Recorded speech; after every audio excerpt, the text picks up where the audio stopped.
Hey guys, so I was supposed to make a video on Friday, I believe, discussing my Senate map, um, but I couldn't because I was sick, which is also why I didn't post a video on Saturday. In retrospect, I'm glad that I didn't post that Senate video because on Friday we found out that Kyrsten Sinema has decided to register as an independent. This was honestly quite surprising. If you had asked me, I would have said that Joe Manchin would have had a much higher chance of switching parties than Kyrsten Sinema.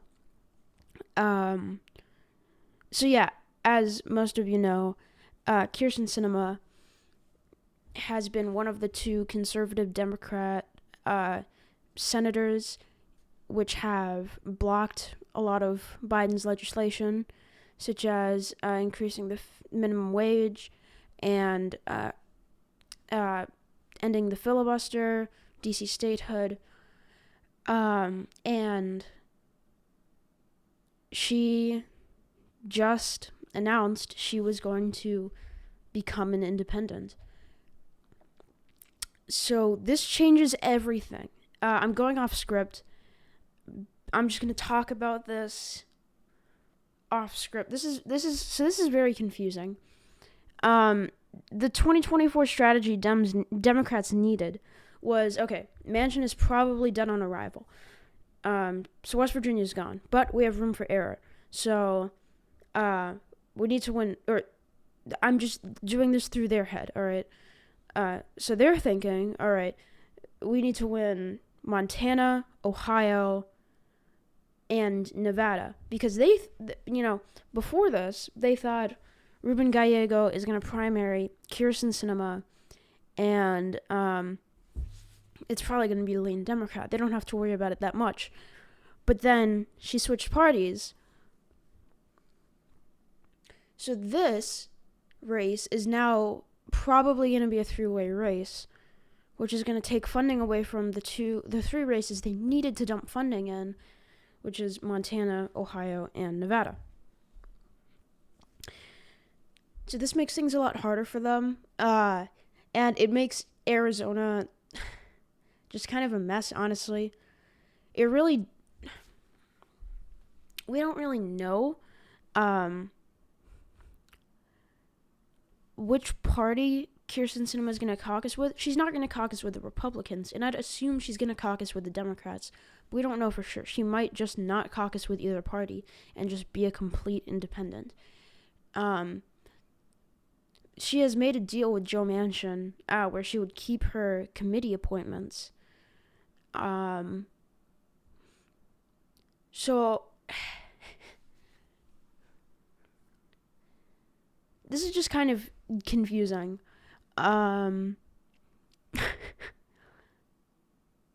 So just kind of unpacking this for what this could mean for the 2024 Senate election. It's probably going to be a three-way race. With Kyrsten Sinema as the independent, probably Ruben Gallego as the Democrat, and then someone as the Republican.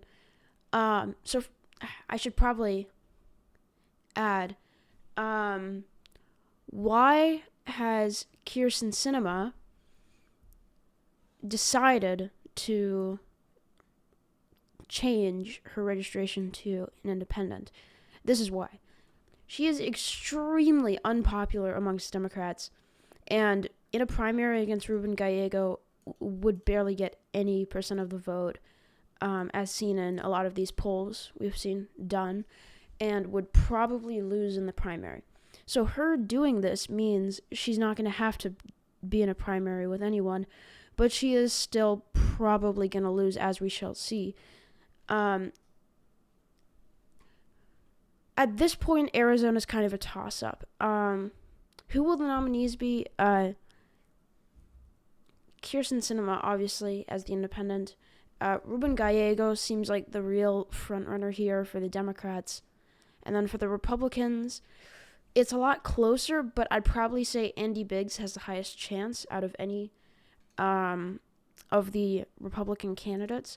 I don't think they would choose Blake Masters after his sour performance, or sour, I don't know, sour performance, losing by 5 points to Mark Kelly. Kari Lake has declined, but I really think Andy Biggs has probably the highest chance of winning the nomination, either him or Mark Lamb. Doug Ducey could run, but he's quite hated by the Arizona GOP. So I don't know. I don't think he'd win a primary. So right now it seems like it's going to be, if I had to bet, Kyrsten Sinema versus Ruben Gallego versus Andy Biggs. There is a decision Democrats have to make about whether they should run a candidate or not, and it really comes down to principle, because either way, they're probably going to lose this. Because if they just choose to endorse Kyrsten Sinema, then she's hated by Democrats. Turnout's going to be extremely low, and she's probably going to lose. If they choose to send Ruben Gallego or someone else and make it be a three-way race, then they're going to split voters and probably lose. So they're in a very, very, very tough spot. But it seems like they're probably going to run a third-party or a Democrat candidate, who will probably be Ruben Gallego, for the seat. Whether he will win is in contention. It's not really set in stone, because I see a lot of polls showing that Kyrsten Sinema is more popular with some Republicans than Democrats, because she's just completely hated by Democrats, like 5% approval with Democrats, especially after what she just did. And some people are saying, instead of winning over Democrats, then she would win over McCain Republicans and take more Republican votes than Democrat votes. But when you think about that, you also have to think, oh, well, McCain Republicans are how Democrats won in the first place. The only reason that Biden won in 2020, or not the only reason, but one of the main reasons Biden won in 2020, and Mark Kelly won in 2020, and Katie Hobbs won in 2022, Mark Kelly won in 2022, is because they won over McCain Republicans because they didn't want to vote for election deniers or Trump. So if Kyrsten Sinema wins over those Republicans, then the Democrats aren't going to have those Republicans, and it's going to be harder for them to win. So it's kind of a toss-up, honestly. I really don't think Kyrsten Sinema can win. The main debate is going to be, will she take more Democrat votes than Republican votes? And I don't really know. We're going to have to see. She's probably only going to get 5 to maybe at absolute most 20% of the vote. She's definitely not going to win. But yeah. So this makes the race very weird, and it also means a lot more attention is going to be put on this race for Democrats than other races that they need to put attention on, like Montana, like Ohio, like Nevada, in case they want to win, or in case they want to hold on to the Senate, which at this point seems like a relatively futile effort. It's not guaranteed that they'll lose the Senate, but it's a fairly low chance that they'll hold on to the Senate as things are looking right now. But yeah, so what does it mean for the Senate composition? Before this announcement, the Senate was at 51 to 49%. Now, if she chooses to caucus with the Democrats, it's still going to be 51 to 49. But if she caucuses by herself, then I guess she wouldn't be caucusing with anyone. If she just didn't caucus with anyone, then the Senate composition would be 50 to 49 to 1. So it really varies on that. But yeah, so this is weird. I may have been rambling a lot, but I just needed to get this video out.